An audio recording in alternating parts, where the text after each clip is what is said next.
Welcome to another Dark Nook video. I recently noticed that the dried up paint in this paint tray looks a lot like eyes. So I started wondering if I could get that paint to transfer from the tray to another surface like latex or glue. A big part of special effects, or really any of what you might call the maker arts, is experimentation. As an artist, you work with lots of different materials to do lots of different things. Inevitably, at some point, you're going to wonder, what would happen if I used this material with that material? How might these two things work together?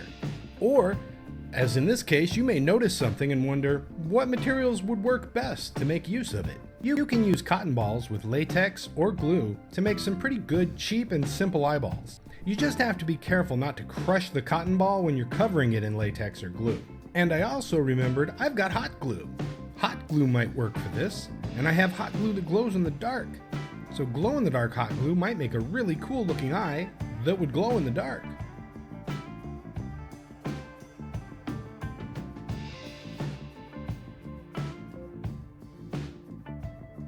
Now the thing to remember is this was just a test to see what material the paint would stick to. So the first thing we've learned is that it sticks to all three, latex, PVA glue, and hot glue.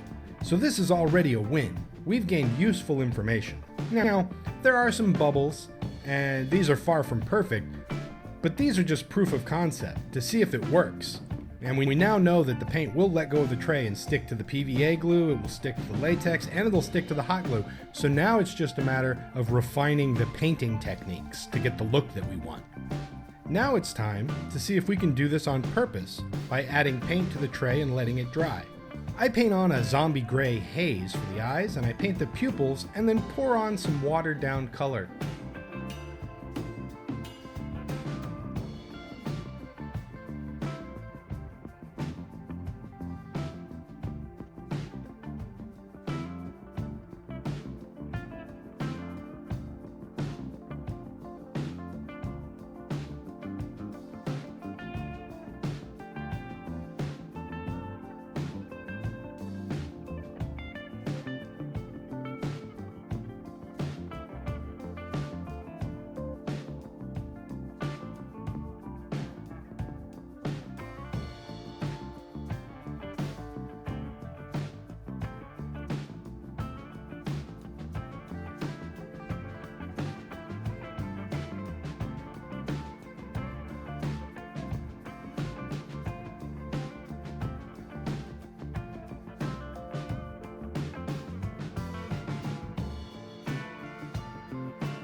Once that's all dry, the first thing I noticed when I pulled these from the tray is that the paint separates as it dries. It leaves this white powder behind, and that makes the irises white. So I'll need to experiment with painting techniques and paint composition to try and prevent all these white particulates from separating out of the paint and settling to the bottom of the tray.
The other thing I can do is once these eyes are out of the molds, I can add additional paint details.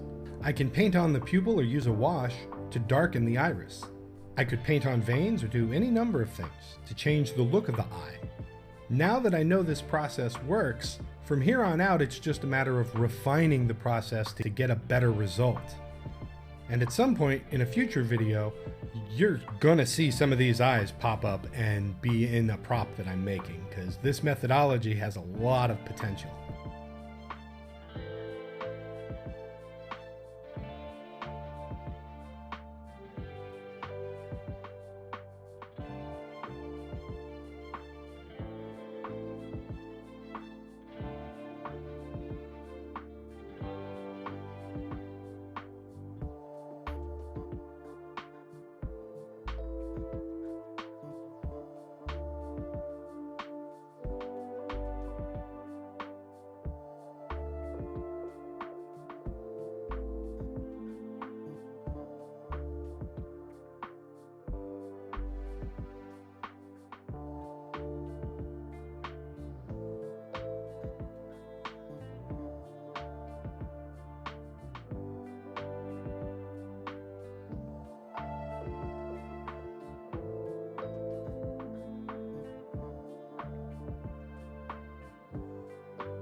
As always, click that like button, subscribe, and if you have any questions, leave them in the comments down below, and thanks for checking out my video.